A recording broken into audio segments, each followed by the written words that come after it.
Yeah, so on today's episode, we are discovering a very interesting topic.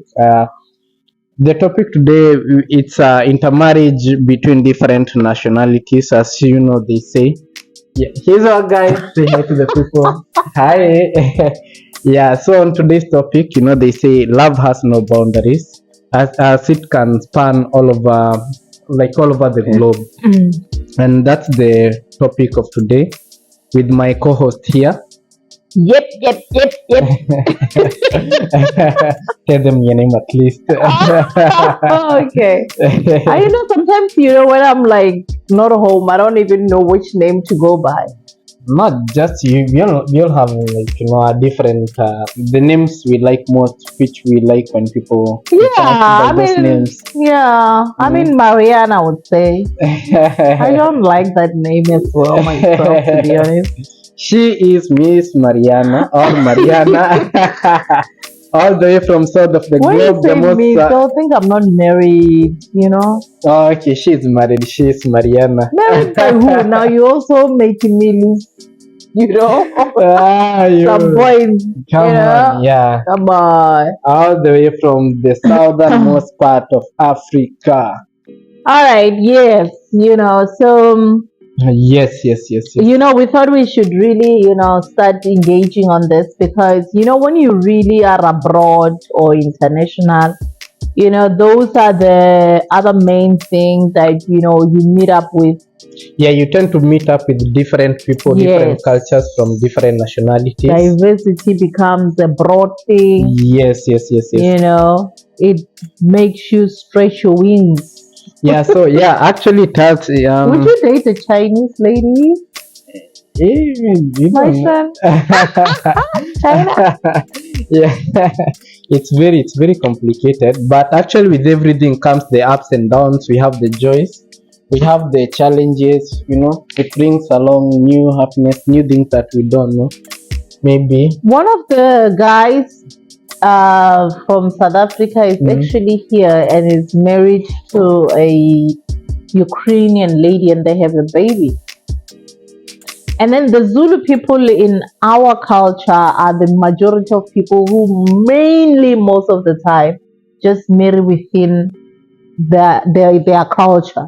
Like it's hardly that you get the Zulu man getting married to a white person, or you can get the Xhosa people doing that, going outside of their race mostly. But Zulus, they are conservative. They are, because the other main thing about the Zulus, because not only the culture, they are very into their language, whereby they don't want to explore other people's language. So if you go to a Zulu person and you want to speak your own language, or you can't even force them to speak English. Majority of Zulu people, as much as they would know how to speak English, but it's not something that they would want to speak with you.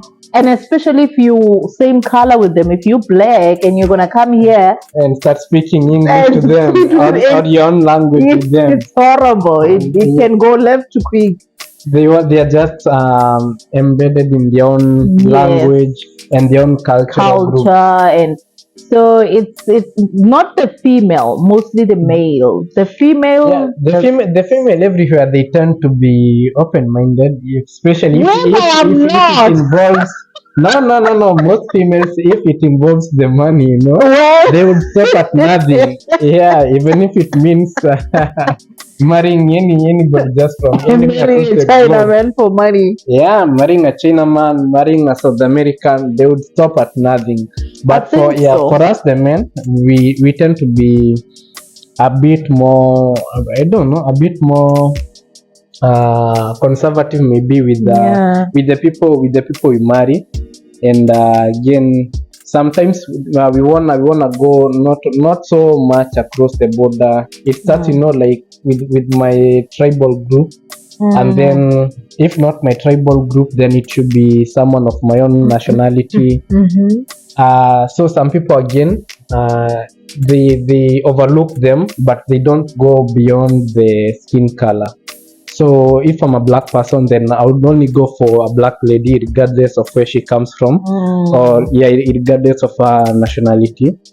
But if I, yeah, again, if I'm a white person, if I come from, maybe let's say from Europe, then I will only go for a white person regardless if they come from I America. think not with white people. I think white people are more Yeah, for dating diversity more than African people. for them, I think they, with the whites, they became way more civilized long than we became. Do you think it's civilization? I think it's civilization and being I open don't think they minded. hate each other when it comes to relationships. No.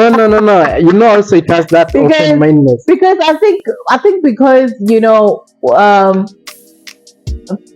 from what I take from all these Indians, because Indians also hardly you get them having to marry outside their Indian culture. Same thing, applies to Most Asians, by the way. yeah, most Asians as well. But I think it's with Africans how it's been done that you have to marry within your tribes, and then even if because I know that we have this tribe called the vendors, whereby if you are a vendor man and then you go, let's say you go outside of your village or your city, and then you meet somebody else who's not of a vendor of your tribe, and then you want to engage that woman into marriage, you have to first marry your own tribe to be the first wife.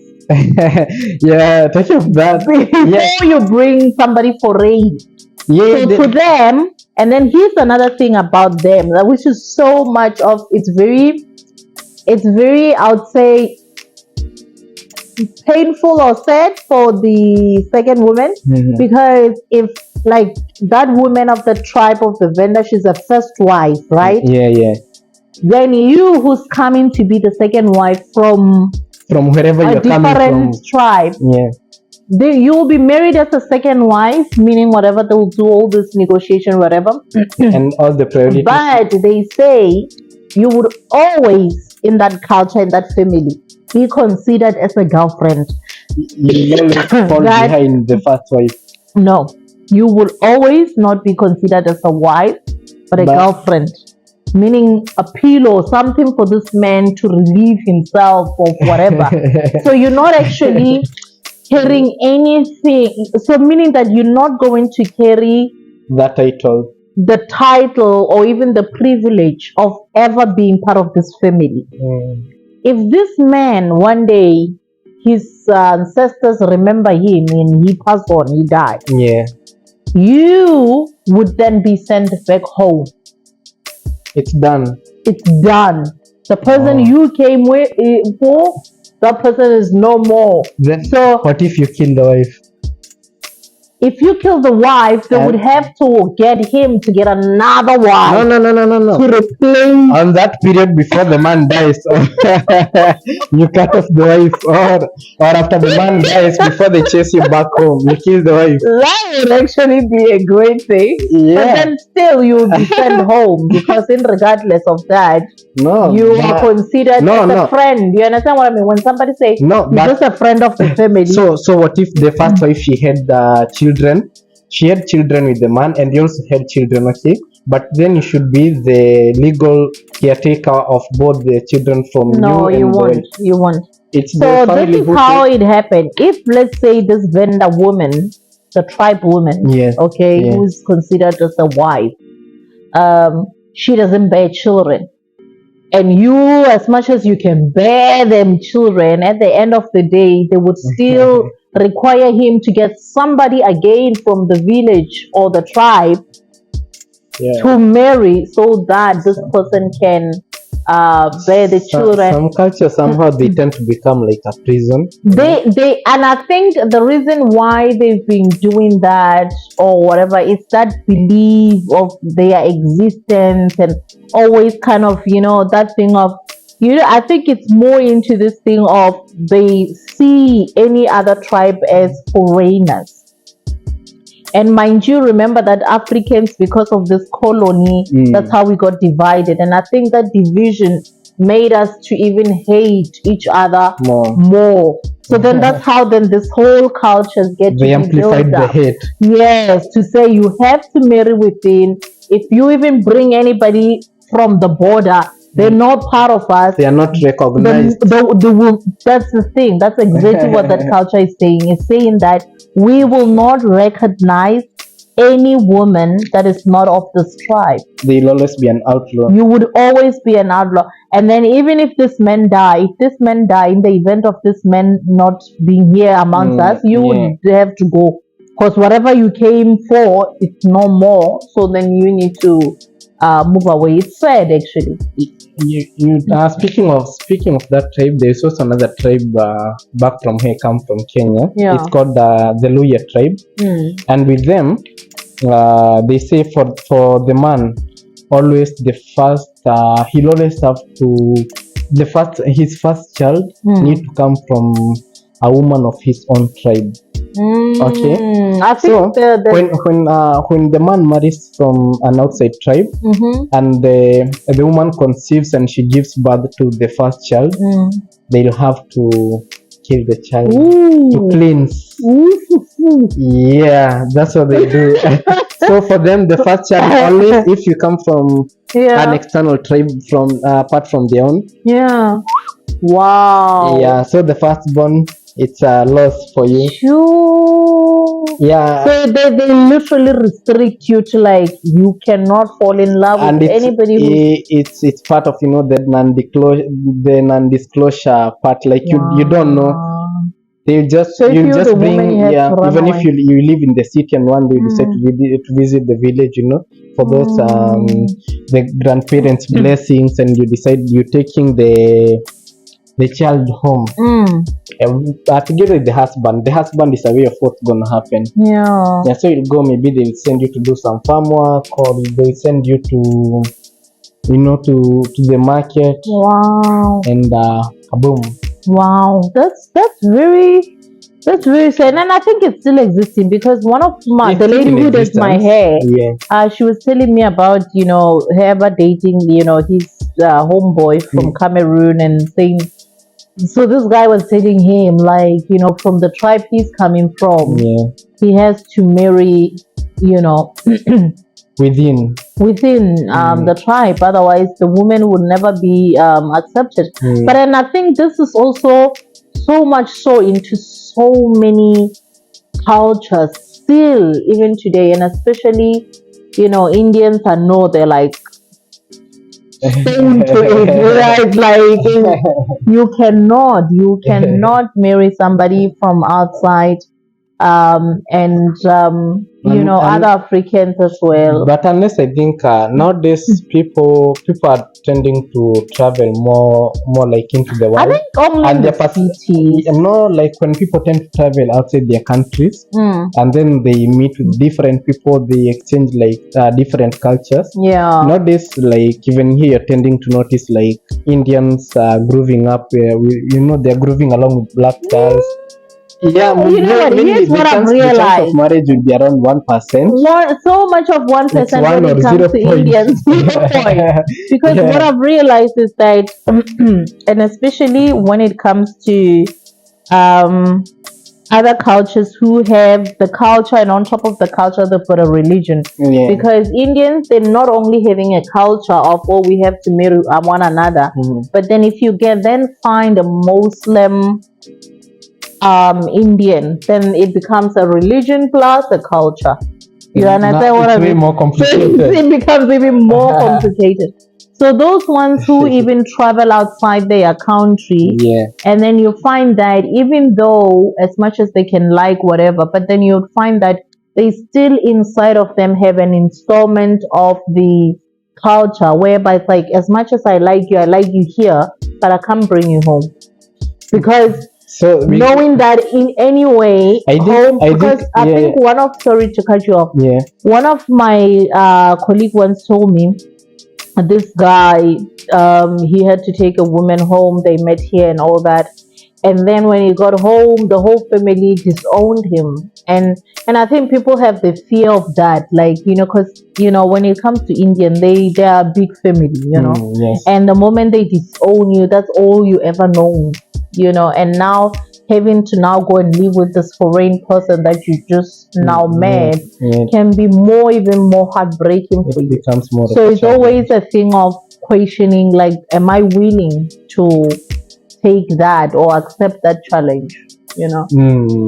But I think mostly with this intercountry marriage or the ratio intermarrying, I think mostly it tends to work more with people who are not planning to go back home anytime soon. Yes. So or even when you're planning to go home, you're going to build your own house. Not even your own house, but not in the same society you are living in. Because like even if apart from your family, even if your family they accept your spouse, then the society they still. That's what they say. They Yes. say you find that it's because of the society don't accept it. Yeah, it becomes so another whole different thing. But for the people who are settling abroad, like probably moving to the west, and then you find another person from a different part of the world, it tends to work way more better. Yeah, you settle easy with the Chinese, and no one will bother you. Yeah. I've seen some YouTube channels of kids being people from Asia. Yeah, they got married like to black people, maybe even from the West Africa. There's a certain YouTube channel I follow, but the only challenge comes when they go back home. They are never accepted in the society. Of course, outside there they are very nice. Like, even in the city they live well, but when they go back home, like in the village, it becomes like a taboo. It becomes like, it becomes a whole different drama. Let's speak about it on another angle of, like, those people. I think they were doing that, protecting the lineage, protecting because what I've seen, let me tell you, from where I come from South Africa, whereby you get all this mixed race. And what I've realized is that they become a challenge that a lot of people, would say. I always believe that the elders, as much as they didn't travel or they didn't have much knowledge, but they had much wisdom. When you have wisdom, sometimes you don't really acquire to travel or whatever, because then you can have this alignment. Because what I've seen is that they wanted to protect the lineage, and not only the lineage but the culture, and as well as also the continuity of the family name. Yes, but another thing that we people always neglect is the spiritual thing, because what I've seen is that it's not only just a thing with the blood. I think it's because you were raised, when you were born on the soil of Kenya. Okay. The soil of Kenya contains whatever energy it contains. You understand what I mean? So that energy, when it meets the other energy from the other soil, we talk about the red soil, we talk about a white soil. So when you mix those soils together, different spiritual realm, it's different energies, they're coming in together. Whatever is going to be birthed out of that, it's a question of where does it belong. You get my point? So that's why when we were in South Africa, and no offense, and I hope no South African no one gets offended by this. Get offended by this. You get that the mixed racial people, they always deal with crisis. I once had one of my friends from the States. He was telling me his mother was white, and then his father, African, black. They call it black, right? Whatever. So, and we were talking about this thing of identity, right? And he said, listen, to be honest with you, I can testify to that, because I am that child, and I know once in my life I was going through a lot, and it was because of this issue. So, and I was so glad that, somebody was able to actually admit it and say that it is true, because it's a challenge. Belonging. It's a challenge of belonging. You look at it in South Africa on the colored nation, they feel like they are the outcasts of the country. They are the outlaws. Yes, they feel like they have no belonging. It's like for them, it's always about black and white. And then they just like in the middle, So, and then, black people will be like, why don't you pick a side? And white people will be like, why don't you pick a side? If you're black, you gotta be black. Yes, and you come here, girl, you don't black enough. No.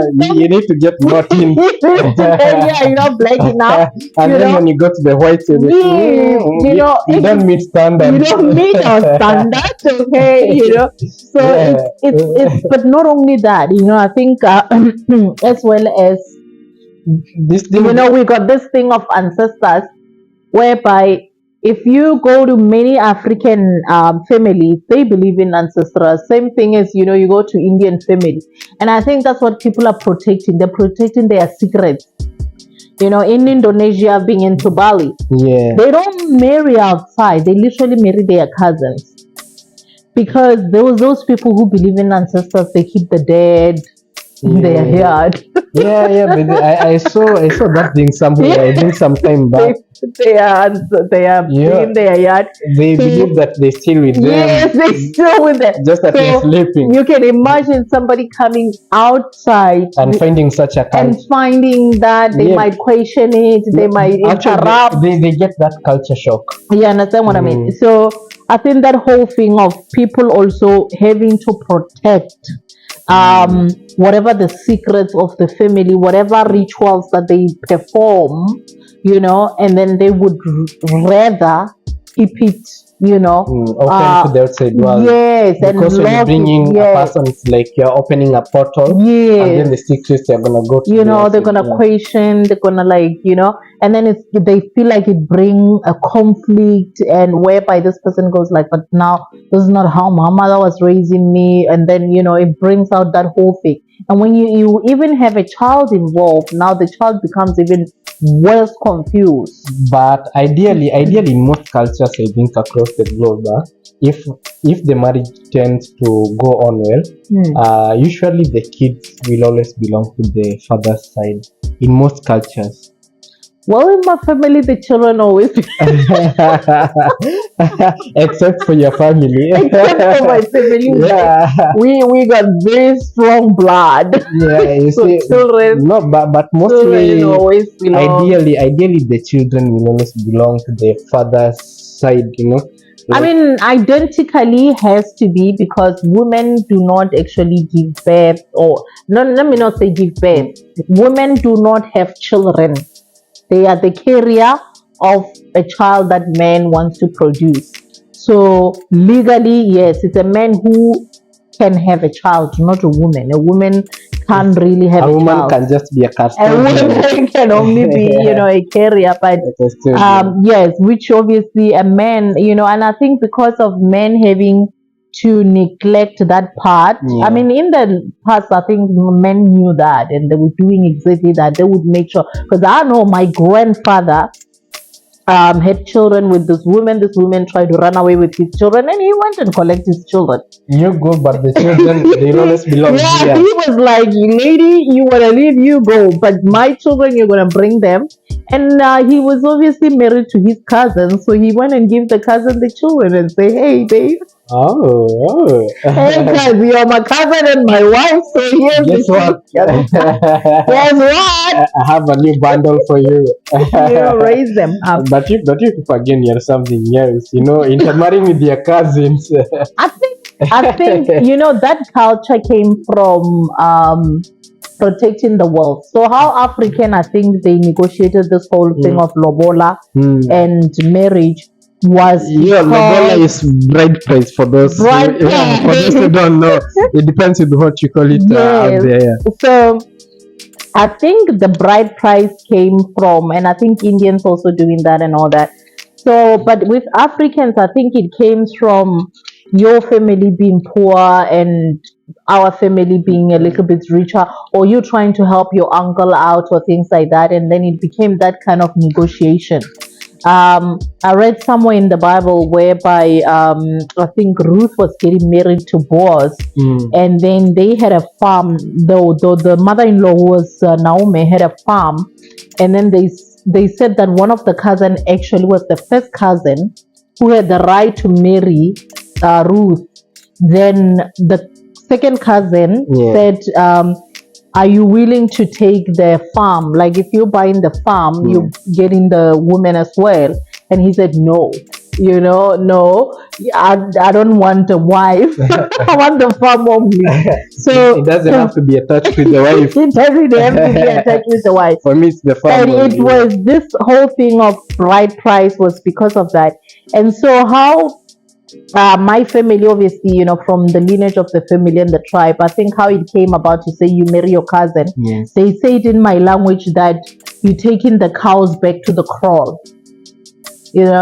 So the kraal where the cows are, you're taking them out most when you marrying someone. So you're taking them out. So now they're saying you're taking them back in.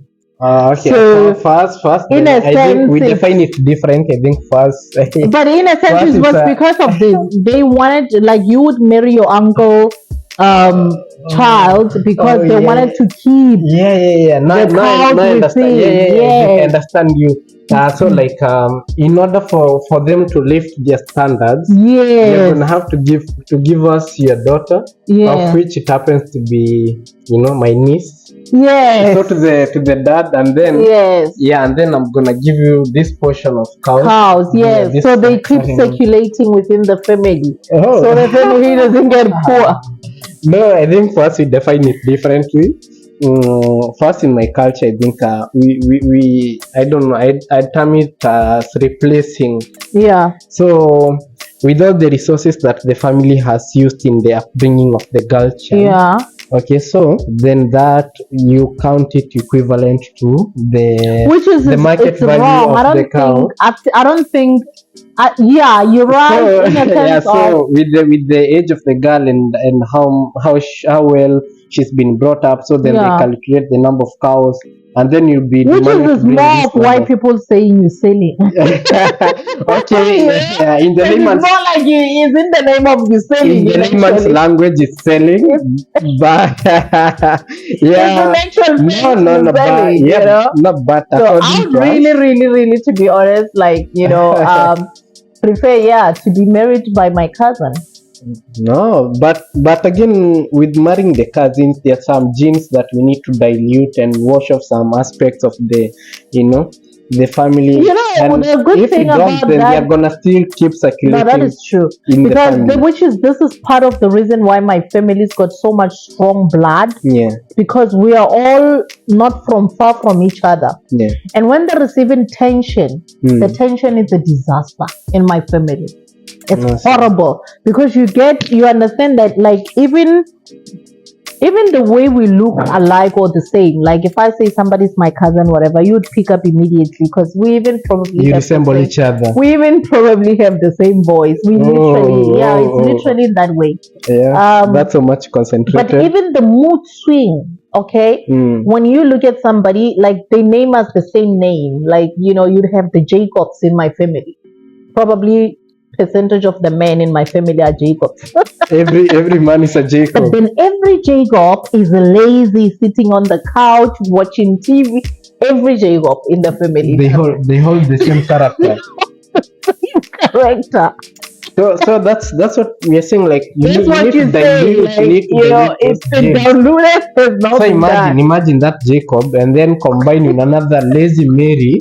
And then you intermarry them. So imagine how the kids are gonna be. And then intermarry again those kids. You're just focusing on those. I think that's what is been happening actually in my family. The moods are the same. You need to wash off some of those things, even the reasoning sometimes. And now, to be honest, it's becoming very difficult for the generation that is now to get married outside.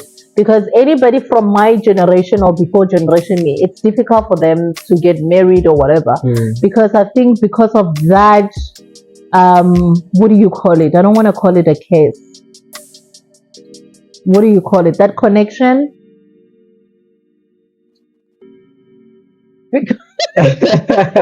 What is the producer Mr. saying? Producer. We're running out of time. No, he's saying got 3 new comments popping up. Oh, okay.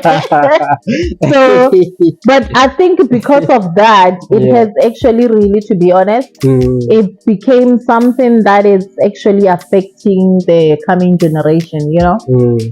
Which is, you're right, it has to be broken off. Yeah, it needs to be broken off, but no, we need to break off for, we need to get a white man. Hallelujah. Let me tell And you, work like it out. with But you're gonna have a lot of explaining to do to your kid. You like giving them a sense of belonging. You're gonna have to reassure to them, like, to be honest, let me tell you, I'm really one of the person who's also culturally tied up. Whereby I also believe in that thing of, marrying within the tribe or marrying within the what not because of them protecting whatever. It's that thing of, to be honest, I think everybody in life likes something easy and something familiar. You just become more comfortable. Exactly. When you talk of familiarity, it's like when you're marrying, I think, a person from outside. Let's say outside. Maybe they have their own way of how they do things that tend to conflict with their culture. Yeah. And so, or not only the culture, but even the tone. Like, for example, you find that, especially, let's say, for example, we hear in this region whereby there's a lot of Asian. It's not easy to joke. They don't even get the joke. Hardly you literally can laugh. Pass over their heads. Like, they just miss it. You go like, what? It's a joke. They go like, joke? What joke? You go like, a comedy. Was there a joke? You have to say a comedy, comedy. Okay, come again. Yeah. So imagine having a husband that you're going to be. Yeah, like every time you pop up a joke and it's like, okay, and then you have to explain a joke. You break up immediately. Yeah, there'll be no vibe. The vibe will not be there. So that's what the issue is, and I think that's why a lot of people also tend to. Yeah, actually there is somehow, like, there is a way, even you say, like, in your country, like, let's say the Zulus, there is how, what do you say, like, you stereotype them. They are this and that, they are this and that. And so starting to learn them a different way and getting to understand them, like, oh, this is not how they are actually. It becomes a whole new journey. And but when you get someone from your culture, you feel like I already know what to expect. Of that person. Yes, and it becomes like not more of a challenge. It's easier that way. Yeah, but actually it's happening out there. You might be here condemning it. People are doing it out there. Don't be feared if you're listening to this. Go out, go for your heart. If you're growing up with a person from a different region, a different country, of a different race, don't be scared. But I think it's also more scary. Imagine it's scary, but being married to Egyptian. And maybe so imagine someone listening to this and they are and they're probably dating the same Egyptian. They laugh. No. You go on, like, what's best for you. Egyptian, I think let me tell you, I think it's about people who are willing to love. I think that it can. No, we can define love. Selena Gomez said the heart wants what it wants. That's true. I think if people are loving each other, they're connecting. It really sometimes doesn't matter, where you're from. If you're Chinese, if you're Asian, if you're African, you're Hispanic, you're American, Spanish. I think you date in English. You're British.